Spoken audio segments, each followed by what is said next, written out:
ఎమ్మెల్యేలపై CM Chandrababu serious అయ్యారు. పెన్షన్ల పంపిణీ, సీఎంఆర్ఎఫ్ చెక్కుల పంపిణీలో పాల్గొనని 48 ఎమ్మెల్యేలకు నోటీసులు ఇవ్వాలని ఆదేశించారు. పెన్షన్ల పంపిణీలో మంత్రులు, ఎమ్మెల్యేలు పాల్గొనాల్సిందేనని తేల్చి చెప్పారు.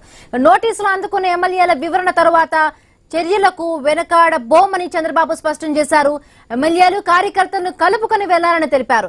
ప్రజా దర్బార్లోనూ ఎమ్మెల్యేలు పాల్గొనాల్సిందే అని సీఎం ఆదేశాలిచ్చారు.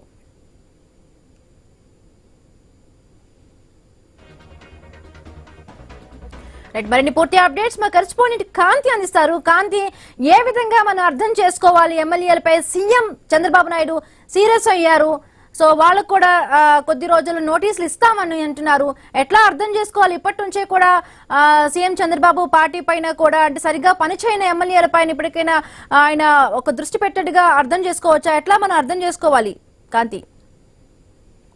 చంద్రబాబు నాయుడు పార్టీ పైన ఫోకస్ పెట్టారు. పార్టీలో ఏవైతే అంతర్గత విభేదాలు కావచ్చు, పార్టీ ఎమ్మెల్యేల పనితీరు కావచ్చు, అలాగే చేస్తున్నటువంటి అభివృద్ధి కార్యక్రమాలను ప్రజల్లోకి తీసుకువెళ్లడం, అలాగే కార్యకర్తలను, నాయకులను కలుపుకుని వెళ్ళడం, ఇవన్నీ కూడా బ్యాలెన్స్డ్ గా చేస్తేనే ఒక నాయకుడు, ఎమ్మెల్యే అలా తర్వాత స్థాయికి వెళ్ళగలుగుతామని ఆయన హెచ్చరికలు జారీ చేశారు. ఎవరైతే సీఎంఆర్ఎఫ్ చెక్కుల పంపిణీలో, అలాగే పెన్షన్ల పంపిణీ కార్యక్రమం కావచ్చు, ఏదైనా ప్రభుత్వ కార్యక్రమాలు నిర్వహించినప్పుడు ఖచ్చితంగా ఎమ్మెల్యే హాజరైతే ఉండాల్సిన అవసరం ఉంది. ఎమ్మెల్యేలు ఎవరైతే హాజరు కావట్లేదో 48 మందిని గుర్తించినట్లుగా తెలుస్తోంది. 48 మందికి నోటీసులు ఇవ్వాల్సిందిగా సూచించారు. నోటీసులకి సంబంధించినటువంటి వివరణ ఇచ్చిన తర్వాత వారి దగ్గర నుంచి వివరణ తీసుకోమని కోరారు. వివరణ తీసుకున్న తర్వాత సంతృప్తికరంగా ఉన్నట్లయితే వారి పైన ఛాన్స్ ఇచ్చే అవకాశం ఉంటుంది, లేదంటే చర్యలు తీసుకోండి అంటూ కూడా సీఎం చంద్రబాబు నాయుడు సీరియస్ గా వార్న్ చేసిన పరిస్థితి ఉంది.